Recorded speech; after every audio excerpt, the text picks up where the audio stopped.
definition of free speech and its limits, such as censorship and hate speech, have been debated since the initial adoption of the First Amendment. Freedom of speech is considered a fundamental building block of liberty, allowing citizens to express their ideas and bring about the change that reflects the needs of the people. It also gives a voice to sometimes conflicting or dissenting opinions, which is believed to inspire the healthy debate that moves society forward. The majority of Americans are Christian, and yet we do not ban blasphemy against our most sacred beliefs. As President of our country and Commander-in-Chief of our military, I accept that people are going to call me awful things every day. And I will always defend their right to do so.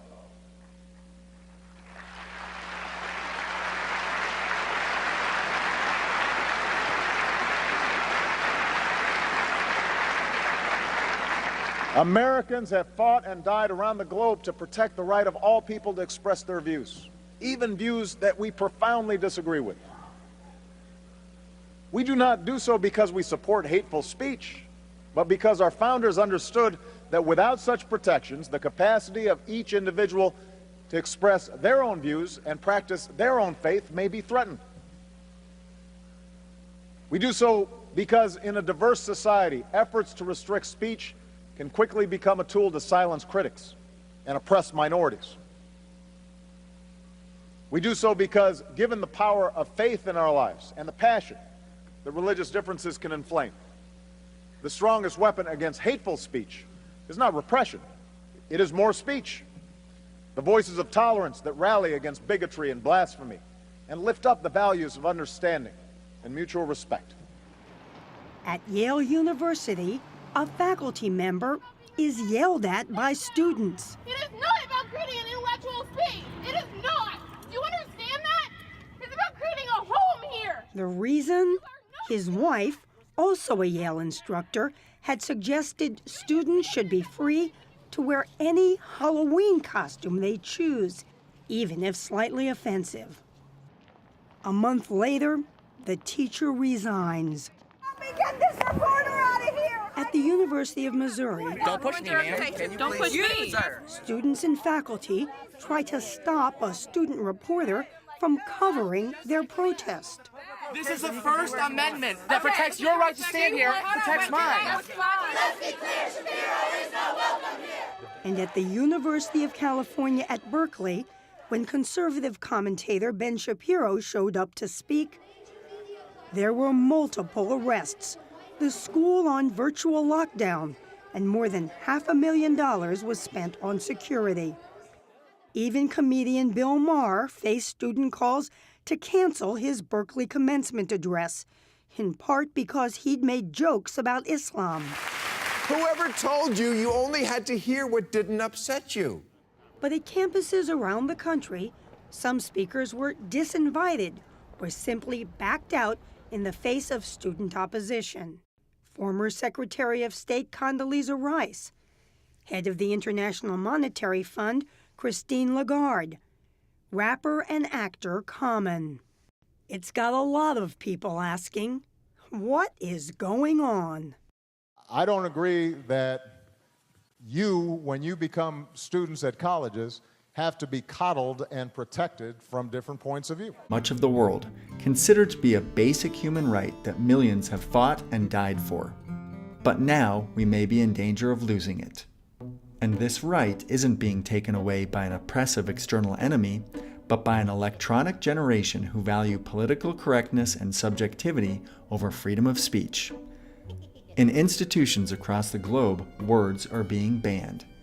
Here is a list of banned words on actual college campuses.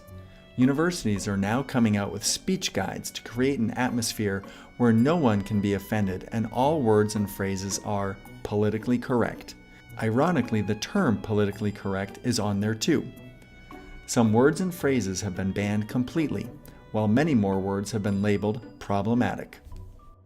Freedom of expression, even more so than speech, is a fundamental human right that reinforces all other human rights. What do you think is different? Have students changed? Well, the identity politics is way more intense. You are getting this, you can't talk to me about any of my life experiences because you aren't a woman and you aren't black or you aren't poor, and therefore it's almost as if they're saying we have no common humanity. In fact, some critics say too many college campuses today aren't places for a civil exchange of ideas, but an intolerant world of political correctness. A recent Gallup poll finds that 54% of college students say people on campus are afraid to say what they believe. And if you visit a campus these days, you may feel like you need a dictionary for a whole new set of phrases. Terms like safe space, a place where students can go where they won't be exposed to topics that make them uncomfortable. Or trigger warnings, when a professor cautions students that upcoming material could be distressing.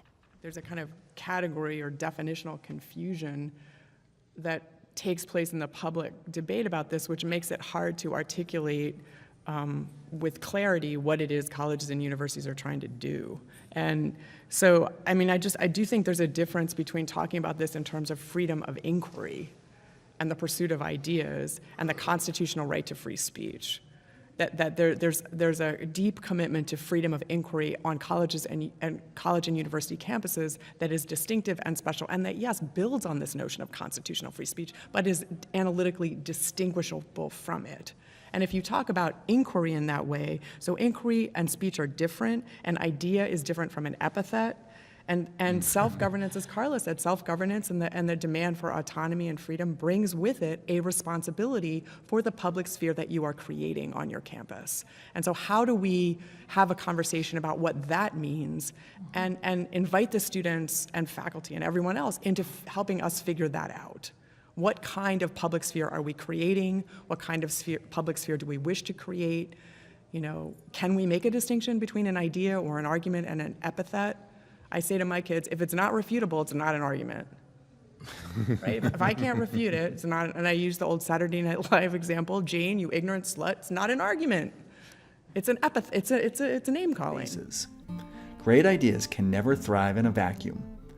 Freedom of speech is what both makes up and defines our social contract, enabling people of radically different opinions to live together without violence, usually. Words matter. Some words hurt. But we know this about free speech. Discourse is all we ever truly have control of. So let's never be afraid to talk about, well, anything. Thanks for listening.